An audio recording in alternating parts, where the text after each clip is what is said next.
महाराष्ट्र सरकार की नाक के नीचे एक बड़ा जमीन घोटाला हुआ है जो डिप्टी सीएम अजीत पवार के बेटे पार्थ पवार ने किया है। पार्थ पवार की पार्टनरशिप वाली अमीडिया होल्डिंग्स नाम की कंपनी ने दलितों के लिए आरक्षित जमीन जिसकी कीमत 1800 करोड़ थी वो 300 करोड़ में खरीदी है और उस पर दी जाने वाली स्टाम्प ड्यूटी जो कि 21 करोड़ थी उसके नाम पर सिर्फ 500 रुपए दिए। आरोप है कि डिप्टी सीएम पिता की पावर का भी इस्तेमाल किया गया है। दोस्तों, अजीत पवार सिर्फ राज्य के डिप्टी सीएम ही नहीं बल्कि इस वक्त महाराष्ट्र सरकार में फाइनेंस और गार्जियन मिनिस्टर भी हैं।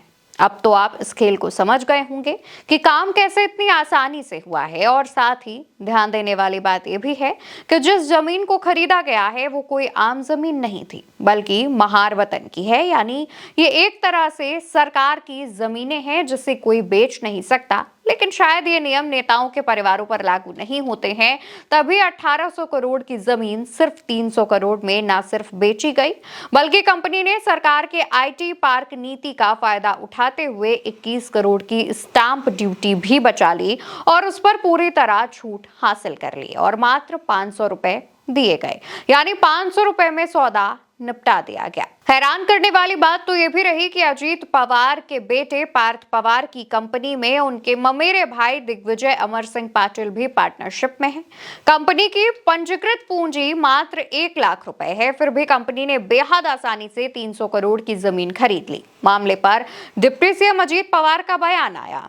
कहते हैं कि उनका इस मामले से कोई लेना देना नहीं है, यानी कि गड़बड़ बेटा करे और पिता हाथ झाड़ कर कह दे कि लेना देना नहीं है और चलता बने। वाह भाई। खैर, सवाल यह है कि जमीन को सेल में तो नहीं बेचा गया है या फिर सरकार कोई ऐसी स्कीम तो नहीं चला रही जो सिर्फ नेताओं के लिए है। देखिए, इस पर कांग्रेस का साफ तौर पर कहना क्या है। कांग्रेस लिखती है डबल इंजन सरकार मतलब जमकर भ्रष्टाचार। आज मोदी के मार्गदर्शन में देश भर में भ्रष्टाचार योजना चलाई जा रही है। बीजेपी एनडीए के नेता लूट खसोट में लगे हैं। इसी कड़ी में महाराष्ट्र में अजीत पवार के बेटे ने बड़ा भ्रष्टाचार किया। 1800 करोड़ की सरकारी जमीन सिर्फ 300 करोड़ में खरीद ली। राहुल गांधी ने भी इस पर आवाज उठाई, लिखा कि महाराष्ट्र में 1800 करोड़ की सरकारी जमीन जो दलितों के लिए आरक्षित थी सिर्फ 300 करोड़ में मंत्री जी के बेटे की कंपनी को बेच दी गई। ऊपर से स्टाम्प ड्यूटी भी हटा दी गई। मतलब एक तो लूट और उस पर कानूनी मुहर में भी छूट। यह है जमीन चोरी उस सरकार की जो खुद वोट चोरी से बनी है। उन्हें पता है चाहे जितना भी लूटें वोट चोरी कर फिर सत्ता में लौट आएंगे। ना लोकतंत्र की परवाह, ना जनता की, ना दलितों के अधिकार की। मोदी जी, आपकी चुप्पी बहुत कुछ कहती है।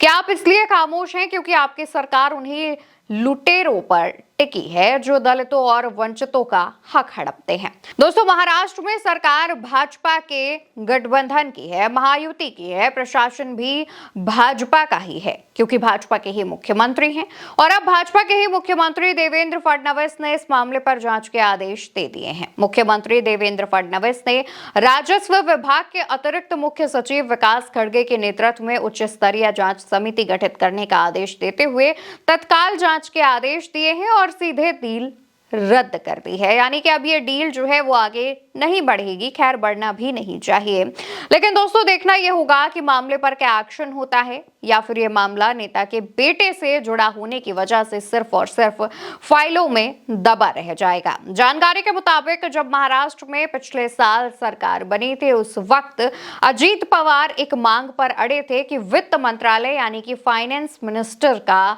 जो कार्यभार है, जो जिम्मेदारी है, वो उन्हें ही सौंपा जाए।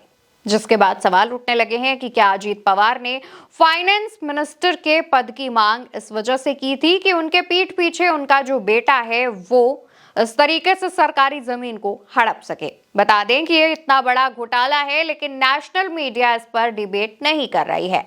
नेशनल मीडिया इस खबर पर कुंडली मारकर बैठ गई है। खबर को दबा दिया गया है। फिलहाल मुख्यमंत्री ने जब एक्शन के आदेश दिए हैं तो सभी की निगाहें टिकी हैं कि आखिर इस पर क्या एक्शन लिया जाता है, क्या होता है। जो भी अपडेट, जो भी जानकारी सामने आएगी हम आप तक जरूर पहुंचाएंगे। फिलहाल के लिए मेरे यानी अवंतिका के साथ इतना ही। नमस्कार।